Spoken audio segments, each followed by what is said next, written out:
আজকে একদম সকাল থেকে ঝমঝমিয়ে বৃষ্টি নেমেছে, তাই কোনো কাজেই ঠিকভাবে মন বসছে না বলতে পারেন।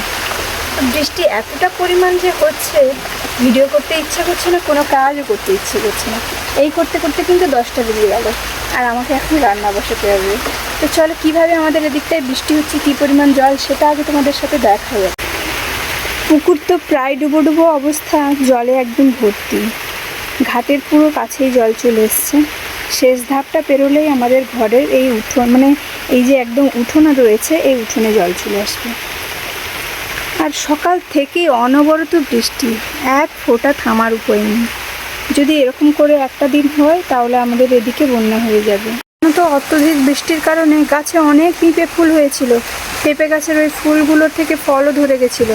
নিচে পেঁপেগুলো শুধুমাত্র রয়েছে যেগুলো বৃষ্টির আগে ধরেছিল। আর বৃষ্টির মধ্যে যত পেঁপেগুলো ধরছিল সব খসে খসে পড়ে গেছে। আশা করি তোমরা দেখতে পাচ্ছ কত খসে পড়ে গেছে, মাঝখানে প্রায় নেই বললেই চলে। বৃষ্টির দিনে আমার ছেলে এরোপ্লেন ওড়াচ্ছে।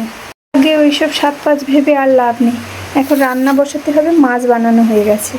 এগুলোকে বলে ঢোকরি মাছ, কি একটা ঢোকরি না ঢোকরা না কি একটা মাছ, আমি নাম জানি না। তোমরা যদি জেনে থাকো অবশ্যই কমেন্ট বক্সে জানো।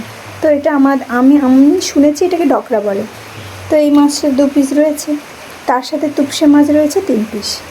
এই মাছগুলো আমি অবশ্য খাই না। আর এই রুই মাছ রয়েছে এইটুকু, রুই মাছের করবো ঝাল। এই ঢোকরাগুলোকে ভাজবো, তুপসিটাকে ভাবছি ভেজে দেবো।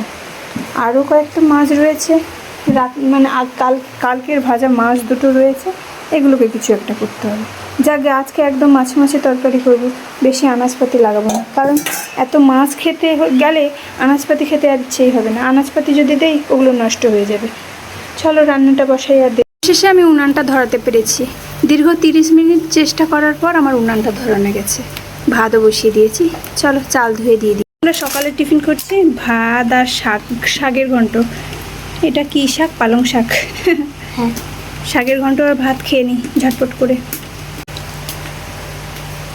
গায়ে হলুদ তো করিয়ে নিয়েছি, চলো এবার ছাদনা তলায় দিয়ে দিই মাছগুলোকে। কড়াই কিন্তু আমার ভীষণ গরম হয়ে গেছে। এই মাছগুলোকে ভেজে নিয়েছি, এই মাছগুলোকে ভেজে নিই তাড়াতাড়ি। টুকসি মাছ আর ডকরি মাছ, না ডকরা না কি একটা বলে যায়, নামটাও ঠিক করে জানি না। দেখো ভাজা কিন্তু আমার হয়ে গেছে, এবার শুধু তুলে নেওয়ার পালা। আমি করবো মাছের ঝাল দেওয়া। এবার দেবো কাঁচা লঙ্কা, 5 ফোড়ন আর পেঁয়াজ। এবার দেবো হলুদ গুঁড়ো, অল্প একটু লঙ্কার গুঁড়ো। করে দেবো এই পেস্ট। এই পেস্টটি হলো পেঁয়াজ, জিরে আর সাদা সর্ষে। যদি কারো সাদা সর্ষে না থাকে কালো সর্ষেও দিতে পারো, তবে সর্ষেটা মাস্ট। এই পেস্টটা দিয়ে দেবো। এর মধ্যে দেবো অল্প একটুখানি লবণ। ব্যাস, এবার মাছগুলো দিয়ে দেবো। এবার অল্প একটু জল দিয়ে ফুটিয়ে নিলেই আমার তরকারি রেডি। এই ঝোলটা কিন্তু এবার কমে এসেছে। এখন আমি অল্প একটু সর্ষের তেল দিয়ে দেবো, আর 1-2 মিনিট ফুটিয়ে তারপরেই তরকারিটা নামিয়ে নেবো। রান্নাবান্না শেষ করার পর থালা বাসনগুলো ধুতে গেছিলাম।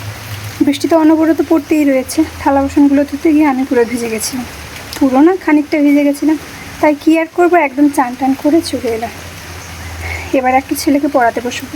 এখন বাজে 11টা 20 মতো। তো এখন 1টা পর্যন্ত তো আর সেরকম কোনো কাজ নেই। ওকে একটু আঁকাবো, নয় পড়াবো। তো আজকে ভিডিওটা এই পর্যন্ত। কেমন লাগলো সেটা কমেন্ট বক্সে জানিয়ে যেতে ভুলে যেও না। যদি ভালো লাগে অবশ্যই লাইক কমেন্ট করে পাশে থেকো। ভালো থেকো, সুস্থ থেকো, সবাইকে ভালো থেকো। টাটা।